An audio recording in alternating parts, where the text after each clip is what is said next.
Hi there, I am Steffred. What is your alter ego? What's an alter ego? I'll give you a few seconds to quickly subscribe to my channel, tap the button, share, like, and do every other thing that needs to be done for you to always get a notification when I have a new video posted out there. And I'll see you shortly to talk about alter ego.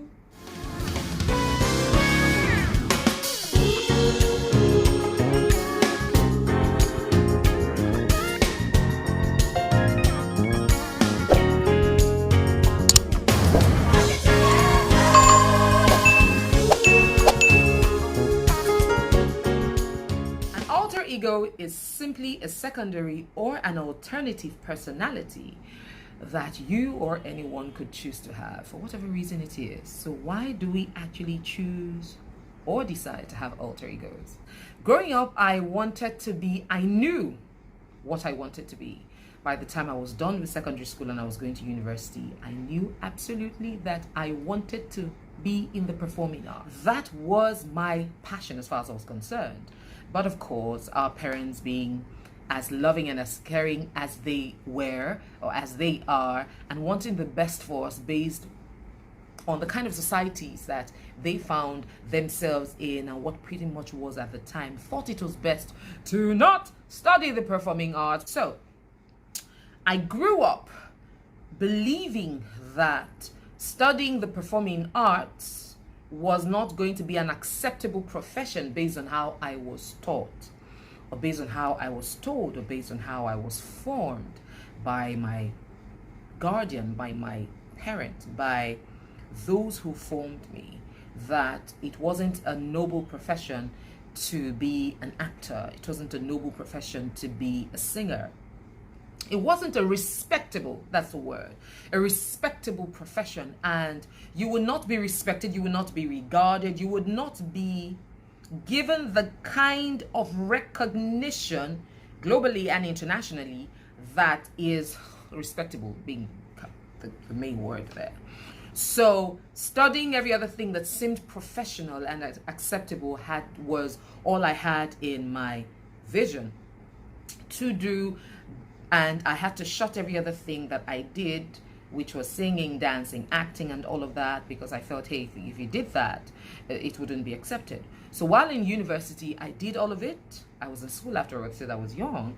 So I was in a dance group, I was in the drama group, I was in the choir, I was in welfare, I was had speaking engagements. I could speak to people, and I was living la vida loca. I was living the life that I wanted. But out of school, they say it's a different ball game. You're now a pro. You are now a graduate. You can't be behaving like an undergraduate anymore. There are things that an undergraduate can get away with, and there are things that an adult, which is when you're now considered to be an adult when you are done with university. Well, and then there are responsibilities that come with that, and you have to have a pretty much professional look to work out a career, to work in a blue chip company, to work a 9 to 5, to do those kind of things where you put on a tie, put on a suit, a white collar job. Yes, that's the word. But then I graduated and then got into the workspace. And interestingly, I got into the human resource space. And for every time I had in my subconscious, look out for the next video on programming, right? I'm going to talk about programming there. I had in my subconscious that in my programming that I can't be those things, the singing and dancing and acting and cheering or cheerleading or emceeing or talking and making people laugh and pretty much just helping people find joy and cheer every time I show up, because it wouldn't align with a professional. It wouldn't align with that thing that I was trying to build, that professional carriage, that persona that I wanted to be respected and regarded by society based on how I had been informed about it. But then for every time I couldn't do it, I felt like I was losing a part of me. So I now had this professional persona being a human resource professional, I had to be serious. I had to be believable. And I wouldn't be believable, like laughing up and down, would I? I had to be authentic as an HR professional. And to be authentic, I have to look the part. I have to dress the part. I have to suit up to the part. I have to talk the part. I have to show that I have studied the part so that I can show myself approved, a workman who is worthy of his craft, right? Of her craft. And for every time, I remember when I was still working a white collar job, 9 to 5, I often had the opportunity, probably the organization is doing something, they're having a team bonding meeting, or they're having an end of year event and they want someone to handle, like, hey, why get an MC? I can do it. And I handle it, and I have my co-workers say such things like, Steph, you're in the wrong profession. Are you sure you shouldn't be an MC? Are you sure you shouldn't go out there and be a stand-up comedian or something, blah, blah, blah. And I'm like, oh my goodness, put your voices down. You're about to make me lose my job. And I kind of hush them down and tell them, don't do that. I am a professional and that's the best I can be. You don't mix it together. It's like oil and water. It doesn't mix. Yes? And for the best part of my career, I stifled, I shut down the things that came to me naturally, which were singing, dancing, and role-playing, and cheering, and speaking. I shut it down because I believed that it wouldn't be accepted. So I pretty much channeled the speaking ability to training. So on my training platform, I am able to talk to people, I'm able to teach people, which is one of the strengths I have, the ability to teach and train and empower, which was just an infinitesimal part of the rest of the things that I had. And when Instagram came and social media started to bloom and I wanted to put myself out there, I wasn't sure how to put myself. If I was putting myself out as an HR professional, I have a limited reach to just be professional. But then I also longed to put myself out there as one who sings and one who's passionately energetic and a dancer and a singer and an actress and the full bubbling person that I was, yes? But then I couldn't. So what I told myself was, okay, I was going to create 2 handles. So when I released my first single in 2015, and it is that if it has a word, oh, if it hasn't changed, if it hasn't turned out like I hoped, I'll just wait a little while. I wasn't sure how to call it. I didn't want my colleagues to know that I released a song, because they'd be like, hey, you're about to lose your HR work. I didn't want my colleagues to know that that I'd released a song, and I didn't want people to know that it was Stephanie Kadiri that released the song. So I thought, what name should I give myself? I need to give myself a name. And I was thinking, what's my favorite color? Red. Look out for programming. I'll tell you how the red came about. What's my favorite color? Red. Okay, Steph, you get a name. Look for a name like, there's some people that have those kind of names like Jay-Z, Tupac, Biggie. Those are not their real names. So what's my name? Look for a name. And I created the alter ego Steph Red. Yes, that's where Steph Red came from. Steph being the short version of Stephanie, and red being my favorite color. That was just it. And because I loved red so much, I had to okay, make it different. Emphatic REDD for emphasis, and in capital letters for emphasis. That was how Steph Red came about. So I opened 2 social media handles. One was Stephanie Kadiri, the other one was Steph Red. Steph Red was Stephanie Kadiri's alter ego. So Steph Red sings, dances, speaks, MCs, cheers, and plays her life out. Steph Red is the extreme I influencer, people-oriented, love for la-la-da. And Stephanie Kadiri was the D-oriented, goal-oriented, work, career, get it done kind of person. 2 different people, of which I wanted the career people, my workplace, to see me as Stephanie Kadiri, and I wanted the world, other than those, aside from those, my workplace, to see me as Steph Red. And so I ran these 2 handles for so long. It was a struggle because I began to feel like a fraud. I did begin to feel like I was impersonating someone. I was not being my authentic self, but I couldn't, because I was afraid that if I became my authentic self, I wouldn't be accepted, because people in the extreme I cannot mix with people in the extreme D. That's like water and oil. And for a long time I ran with that, up until I had a very mind destroying experience, looking for how to describe it in the best way that I can, that brought me to my knees, back on the floor, esteem crushed. Long and short, it was when I lost my job.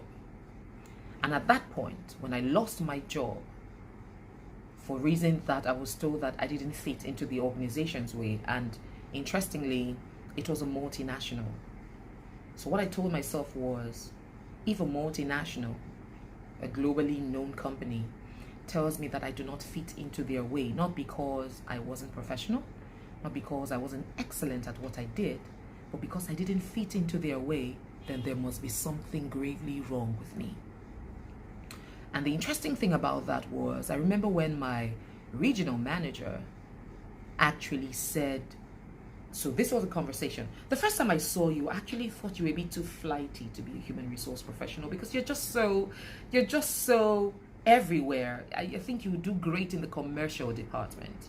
But it was quite interesting how I saw you coaching someone the other day, and it seemed like you wore a different persona. I was wondering, are they two different people? But you did quite a great job. But there in itself, I already started to self-doubt that, okay, probably I am not going to be globally accepted as an HR professional having that excited and all nice, playful behavior. So I have to tone it down, because I actually let it out at an event, at a team bonding event for all members of staff. And I mean, I was HR. I was head of HR, and I had to, part of employee engagement, to get everybody, get off your high horses. It's time to play. It's Friday and I'm ready to play, right? But letting that out got me that feedback, and then I began to second guess again. And I was like, oh, really, truly, I shouldn't bring these two personalities together. Let Steffred remain Steffred, and let Stephanie Kadiri remain Stephanie Kadiri, the HR professional, the certified life coach.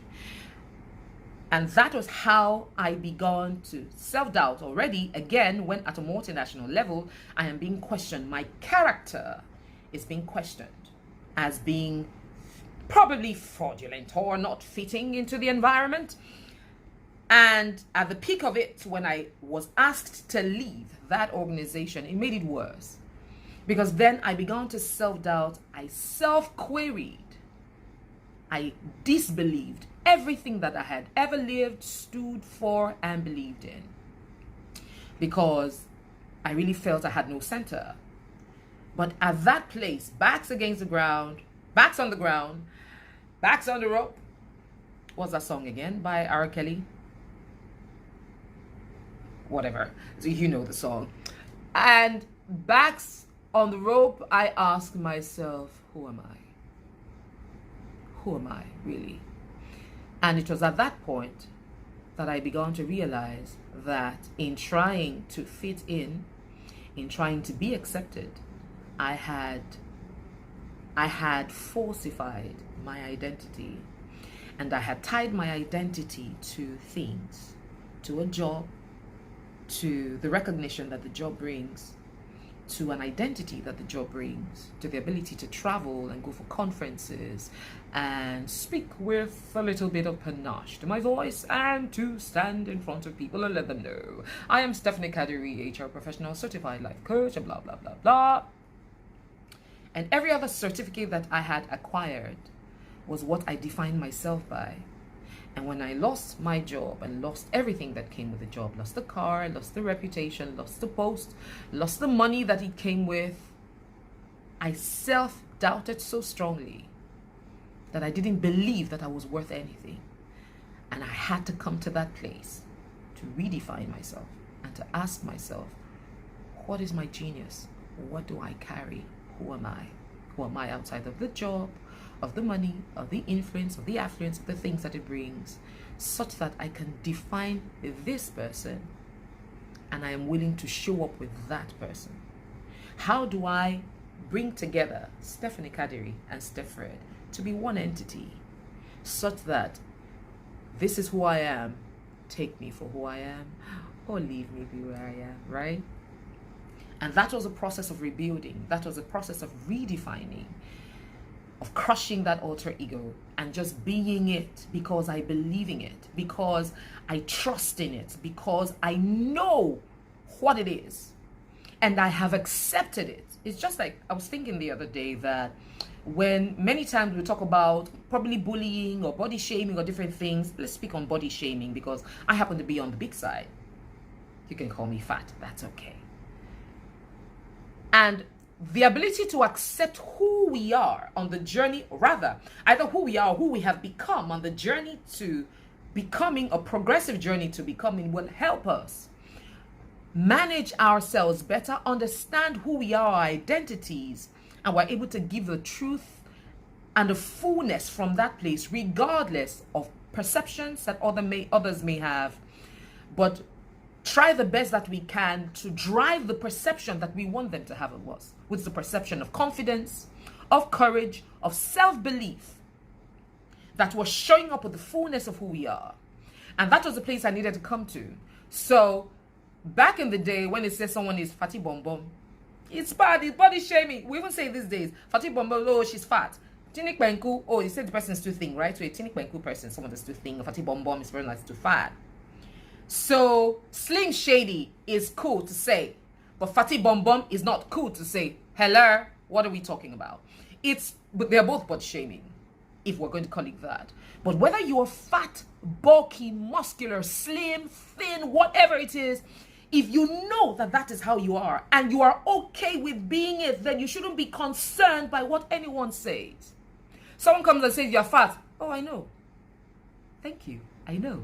And I like it that way. If you don't like it and you're not willing to continuously give out that narrative, what are you going or willing to do about it such that you can change it? That is how you change a narrative. If you like the narrative, then stick with it confidently. We say these days with your full chest. If you don't like the narrative, what are you willing to do to lose weight? What are you willing to do to change that outlook that you think people have of you? What are you willing to do first to love it and then to give it the way you want it? This thing of mental health, right? It is affected every time we allow our narratives to be defined by someone else. And up until we take charge of our own narrative and be willing to live and or die for it, we will continuously have mental health challenges. And it is that thing of allowing someone say who you are or define who you are without you doing the definition yourself.